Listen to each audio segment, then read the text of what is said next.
asxaabay meel kastoo aad joogtaan soo dhawaada. maanta waxaanu baran doonaa sida loo soo dejiyo maxaadaro hees waxaad rabtid aad YouTube-ka ugala soo degi kartid. aad iyo aad ayay u fududahay, marka insha Allah hadda ayaan idin tusi doonaa sida loo soo dejisto. marka hore YouTube-kan tagaynaa. YouTube-ka waxaan hadda heestan oo kale ayaad markaa rabtid inaad soo dejisatid, waxaad tagaysaa share ayaad odhanaysaa. kadib waxaad odhanaysaa copy link, halkan aad taabanaysaa.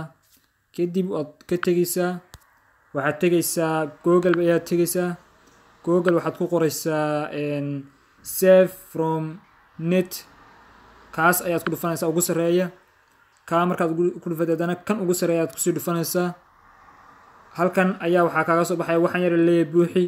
gacanta ayaad saa fartaas ugu taabanaysaa, space-ka ayaa kuu soo baxay, space-ka ayaad ku dhufanaysaa. space-ka markaad ku dhufatid waa kaa in yar baan sugaynaa. waka waxaad odhanaysaa download ayaad dhahaysaa, kaas halkaasaad ku dhufanaysaa, saasaad odhanaysaa. kadib halkan yare tan link download links ku qorantay taas ayaad kusii dhufanaysaa. taa markaad ku dhufatid halkan ayaad adana kusii dhufanaysaa. kadib waa dhamaatay, heestaas ayay ku dejisan tahay. marka insha Allah waxaan rajeynayaa asxaabtayda inaad ka wada faa'iideysan doontaan.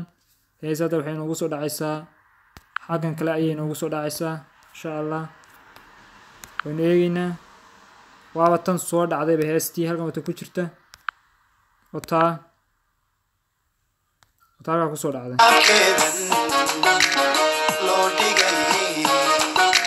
marka insha Allah asxaabtayda waxaan rajeynayaa inaad ka faa'iideysan doontaan insha Allah. wax kastoo aad jeceshihiin ama maxaadaraha ahaato ama heesa ahaato, insha Allah inaad kala soo degi doontaan ayaan insha Allah rajeynayaa. khayr iyo baraka ayaan isku ognahay asxaabtayda meel kasta aad joogtaan. barnaamijka sii share gareeya, like iyo comment ka bixiya insha Allah. khayr baan isku ognahay. ciao.